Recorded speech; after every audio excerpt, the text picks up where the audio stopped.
entre le pasteur Toby et son donneur d'ordre, Sassou Nguesso. La tête. Parce qu'ici, on fait aussi l'éducation citoyenne et ou intellectuelle. Qui dans les relations sociales, quel qu'elles soient, il y a 3 mots-clés. Confiance, méfiance, défiance. La confiance ne se décrète pas, elle se construit au gré des épreuves. Dans la mafia ou dans le contrat, c'est pareil. Lorsqu'on a confiance, voilà. Entre le pasteur Toby et Sassou Nguesso, la confiance a fonctionné depuis les années 2000 jusqu'à peu près aujourd'hui. Maintenant, en ce moment, ils sont maintenant dans le climat de méfiance. La méfiance dessert les liens, donc dessert le pacte, la mafia. Et lorsque ça s'aggrave, lorsque la méfiance devient répétitive, on rentre dans la défiance, l'évitement. Ça casse le pacte, la mafia. Or, dans le pacte ou dans la mafia, vous trouverez tout sauf la sortie. Ça se règle toujours au monnaie de singe. Et c'est ce qui s'est décidé. C'est pour cela que nous appelons le pasteur Toby à prendre ses responsabilités. Puisque son sort est déjà scellé. Le colonel bienvenu Mabilomono l'a bien expliqué. Qu'avec Sassou Nguesso, une fois que le pacte, le contrat et tout ça sont remplis, si tu fais tête à tout, tu fais tête à lui, c'est fini. Il va trouver tous les moyens pour t'atteindre. Or, pasteur Toby est sur le territoire. Donc son sort est scellé. Parce que s'il reste en vie et encore en liberté, ça veut dire que le pacte fonctionne encore. Mais il cherche des stratégies pour l'éliminer. C'est pour cela qu'on appelle le pasteur Toby que vous n'avez plus que 2 alternatives. 2 alternatives. C'est-à-dire, la première, c'est dire que voilà, vous êtes un rebelle, vous contestez ce régime-là comme vos partisans les balancent à longueur des années.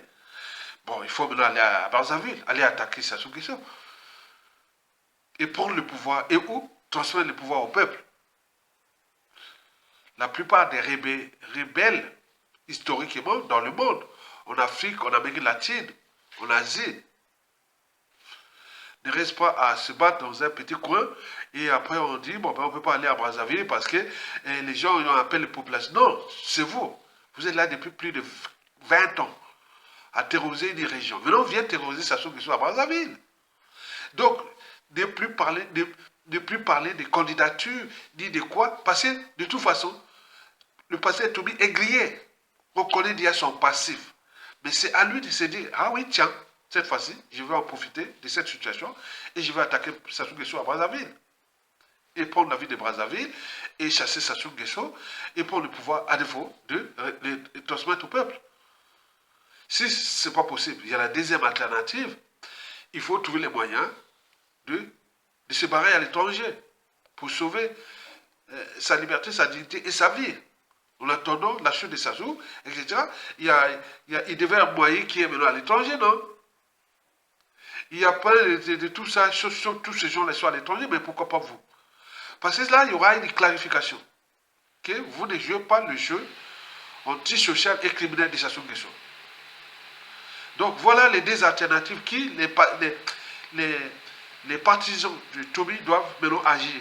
Que première alternative, il n'est pas candidat. Il attaque Sassou Nguesso aujourd'hui. Et jusqu'à le faire tomber. À défaut, il se bat à l'étranger. Et on se dit oui, pourquoi pas. Mais s'il continue à faire les jeux là, son sort aussi sera scellé. Comme le sort de Sassou Nguesso. Au moment où le peuple va récupérer les moyens de l'État. Et son sort sera. Il n'y a plus de compromission ni de quoi. Parce que le jeu a assez duré. Donc on vous cherche les mesures compensatoires et vous continuez à jouer ce jeu-là. Mais il y a d'ici peu, c'est Sassou qui aura votre propre. Si vous ne faites pas attention. Par ailleurs, mesdames, messieurs, peuple congolais, chers membres de la diaspora, quant au despote Denis Sassou Nguesso, je vous informe que la peur est en train de changer grave de camp. Et c'est pour cela que pour 3 points essentiels, je vais ici vous clarifier le débat de la peur qui est en train de changer de camp. Que Sassou a commis la souka. Comme toute dictature à durée de vie limitée. On ne peut pas venir sur cette terre des hommes et des esprits. On ne peut pas faire du mal à tout le monde comme ça. Comme Sassou l'a fait depuis des années. On parlait de Sassou Nguesso, là, nous étions à l'école primaire. Il tuait Marine Ngouabi, j'ai entré au collège, j'étais au collège. Vous imaginez, on est à 60 ans, vous continuez à jouer avec ce monsieur, non. Devenez des citoyens, devenez des hommes et des femmes libres. Pas des sujets indigènes et esclaves et du bétail humain pour un net mortel qui n'est que de passage sur terre. Et voici les 3 points pour lesquels vous devez en tenir compte que le sort de Sassou Nguesso est déjà scellé. Vous savez que les régimes de type Sassou Nguesso, c'est comme des arbres. Hein. On est en train de couper, avec un peu de chance de la pesanteur et ou aussi des forces du vent et il tombe. Donc c'est l'événement qui fera l'homme ou la femme politique, civile et militaire de la presse Sassou Nguesso qui se décide là. Ce ne sont pas des élections ni quoi que ce soit.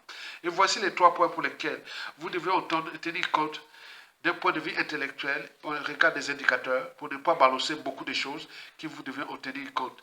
Le premier point sur 3, c'est l'affaire du PCT là et l'affaire de Toumi. Il me semble que ça soit en train de multiplier les erreurs. Et donc, il y a d'autres qui vont arriver là, d'ici mars 2026. Il y a quelque chose, il y a comme une main noire qui est en train de nous aider, nous encourager. Parce qu'après ces histoires de PCT, après les Toumi, après il y aura d'autres qui vont arriver. Donc il y a quelque chose qui ne va pas. Donc il sait bien que rien ne va plus.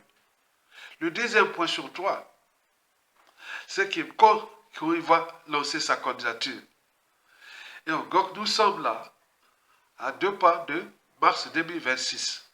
Est-ce que ça sera pareil comme 2002, 2009, 2007, 2021? Certainement pas. Sassou Nguesso sent les dangers. Il voit comme s'il y a un piège qui est tendu contre lui. Donc il regarde ça, il dit, ah tiens, il y a risque de beaucoup de choses qui peuvent arriver contre lui. Et le troisième point sur 3, c'est le contexte politique et géopolitique entre la France-Afrique et les Américains. Et donc, sous ce point, il me semble que Sassou sait que ce n'est plus, ou ce ne sont plus les années 1997, 2002, 2009, 2015, 16, 21, qu'il avait donné un coup de main du côté extérieur pour nous piétiner et fracasser notre pays. Mais ils sentent que les choses sont en train de tourner, surtout à travers les administrations Trump et Macron. Il y a quelque chose, il y a une main noire qui va nous aider. C'est pour cela qu'on vous appelle à se préparer pour se mettre dans la rue. Et donc, il y a des choses qui vont arriver. Donc, ne pensez pas aux élections de Sassou Nguesso là. Les élections de Sassou Nguesso, sont ces stratégies de conservation du pouvoir, de perdre le pouvoir et ou de payer la rançon de la gloire et ou de ses crimes. C'est-à-dire l'humiliation et ou la justice. Mais nous sommes déjà dans 2 camps. Le camp des collabos, des traîtres et des ennemis du peuple et le camp des libérateurs qui annoncent. Donc, allons seulement dans ces stratégies de lutte commune. Nous allons gagner d'ici peu.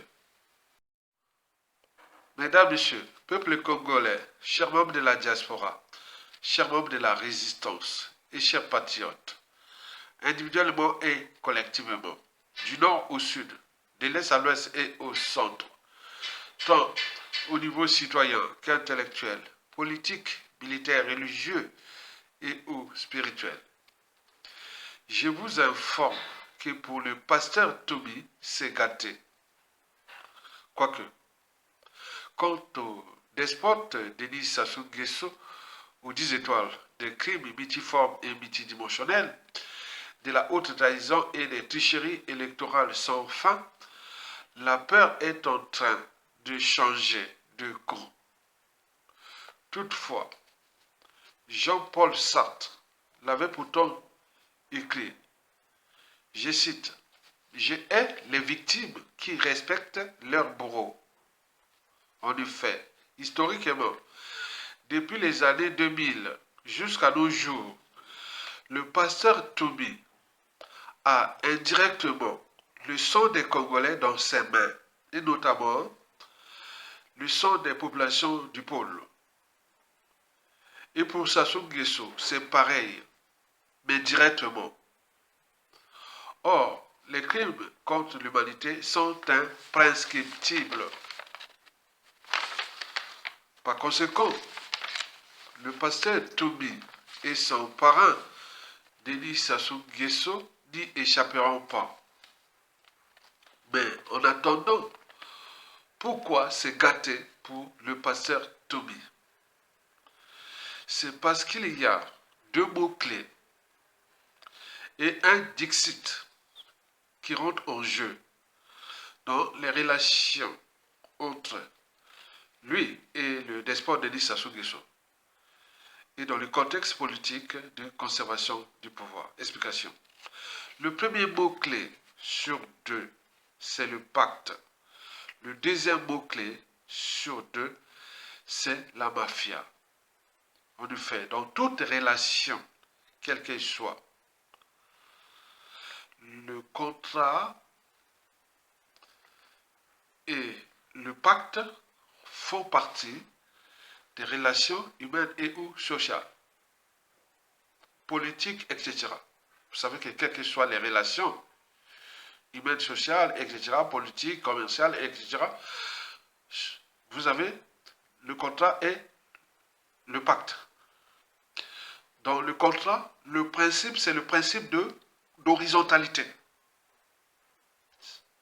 Le contrat, le principe appliqué, c'est le principe d'horizontalité. Contrat d'affaires, contrat de business, contrat de mariage, contrat de point. C'est clair.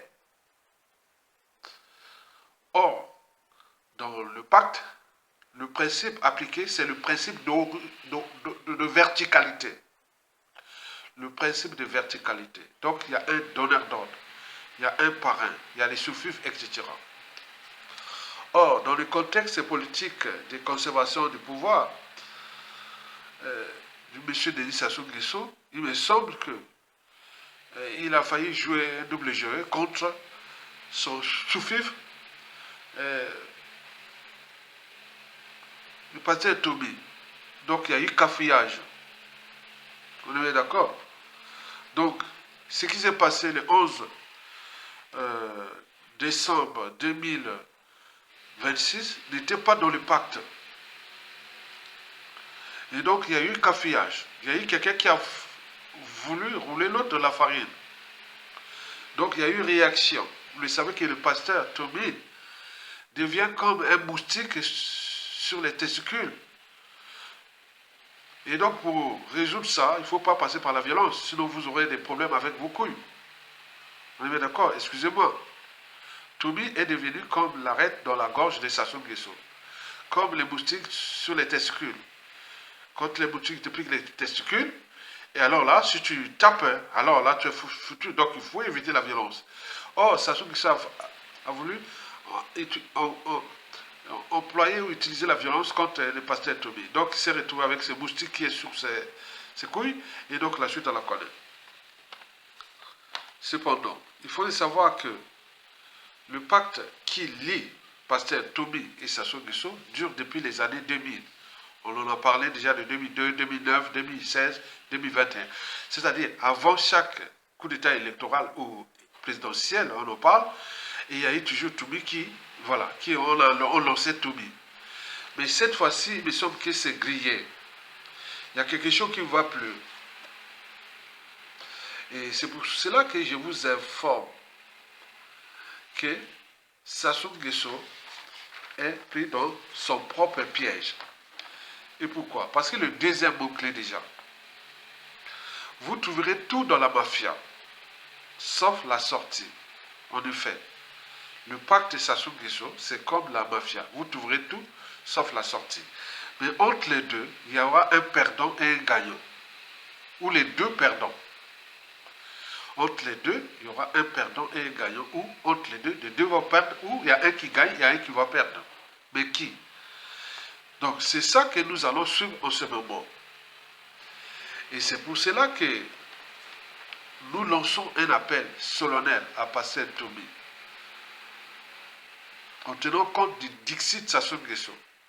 Je partirai, mais je ne laisserai pas de témoins de mes crimes. Sassou a toujours appliqué ça. Les témoins, collabos, tout de ces crimes, etc. À chaque fois, il les a toujours éliminés. Donc le pasteur Toby est déjà sur la liste. Mais pourquoi veut-il assassiner le pasteur Tomé. Parce que le plan a foiré. Le jeu qu'il faisait avant chaque présidentielle, ça a été déjoué. Et donc là, Sassou est quelque part grillé. Et donc il cherche la porte de sortie. Donc qu'est-ce qu'il va faire? C'est ce que nous allons vous expliquer. Mais en attendant, on appelle le pasteur Tomi d'en tenir compte de nos réflexions. Que même les partisans de Tomi, que Tomi et Sassou avaient un pacte. Il était dans la mafia. Dans la mafia, vous trouverez tout sauf la sortie. Puisque la traîtrise se paie toujours en monnaie de singe. Et donc ce qui se passe là, c'est entre eux. Ce ne sont pas des affaires qui concernent le peuple congolais, non. Il s'agit des conséquences d'un pacte dans la mafia Sassou Nguesso. Dans le pacte, je vous l'ai dit, le principe, c'est le principe de verticalité. Il y a un donneur d'ordre, il y a un parrain qui a voulu faire, dans le pacte, on fait ça, on fait ça. Mais là, c'est foiré. Et donc, ils sont en train de régler les comptes en ce moment. Puisque dans le pacte, comme dans la mafia, il y a 3 mots-clés aussi. Confiance, méfiance, défiance. La confiance tisse les liens. Soude le pacte, la mafia. La confiance tisse les liens. Soude le pacte, la mafia. Mais lorsqu'on n'a plus confiance, on rentre dans la méfiance. La méfiance dessert le pacte et ou la mafia. Quant à la méfiance, elle casse les liens du pacte et ou de la mafia. C'est ce qui se passe en ce moment. Le Congo au bord de l'abîme. Denis Sassou Nguesso laissera un héritage désastreux pour le prochain président en 2026. Après plus de 40 ans de gouvernance sans partage, Denis Sassou Nguesso laisse un Congo exsangue et ravagé par des décennies de décisions aléatoires. Le pays est confronté à une crise brutale après 65 ans d'indépendance, conséquence directe de la gouvernance aventureuse de son dirigeant actuel. Une économie en ruine dépendante du pétrole et gangrenée par la corruption. Le Congo est asphyxié par une économie dépendante uniquement du pétrole, qui a permis à la corruption de s'épanouir. Les détournements de fonds publics sont colossaux, avec plus de 20 000 milliards de francs CFA volés au trésor public sans que le président ne daigne réagir. La dette publique dépasse largement les 115% du PIB, plongeant le pays dans une crise financière sans précédent, mettant le pays au bord de la faillite. Une société en déliquescence. La corruption est devenue un mode de fonctionnement normalisé dans toutes les administrations publiques, y compris à la présidence de la République. Les audiences présidentielles se menaient à coups de millions de francs CFA auprès du protocole d'État. Les artistes sont réduits à l'état de sous-hommes, tandis que le chômage touche presque la totalité de la jeunesse. Les salaires des fonctionnaires et les pensions payées en numéraire se font parfois avec des faux billets de francs CFA. Les coupures fréquentes d'électricité et d'eau, accompagnées de pénuries de carburant chroniques, font partie de la vie quotidienne des populations. Une justice manipulée et une sécurité défaillante. La justice est manipulée pour servir les intérêts du pouvoir en place. Les gangs sont entretenus par des hommes du pouvoir pour terroriser les paisibles citoyens et les intimider. Les militaires eux-mêmes sont mal équipés et mal nourris, tandis que la famille du président organise des cérémonies de mariage fastueuses à l'étranger. Un système de prédation, le système Sassou Nguesso, fonctionne comme une prédation organisée, où l'économie nationale est considérée comme un gâteau à partager entre les proches du pouvoir. Plus on est haut dans la hiérarchie, plus on a accès à la manne et plus on peut s'enrichir. Le combat politique n'est qu'une lutte de contrôle du gâteau et de ses ressources. Un pays isolé diplomatiquement, le Congo est isolé diplomatiquement et considéré comme un État terroriste par les Américains. Les tragédies passées, comme celle du 4 mars 2012 et celle du Pool, n'ont pas été indemnisées. Le pays est plongé dans une crise profonde, et il est urgent de trouver des solutions pour sortir de cette situation désastreuse. Un avenir incertain. Le prochain président du Congo en 2026 héritera d'un pays en ruine, avec une économie dépendante du pétrole, une société en crise et une gouvernance défaillante. Il devra relever le défi de reconstruire le pays et de restaurer la confiance des citoyens dans les institutions publiques.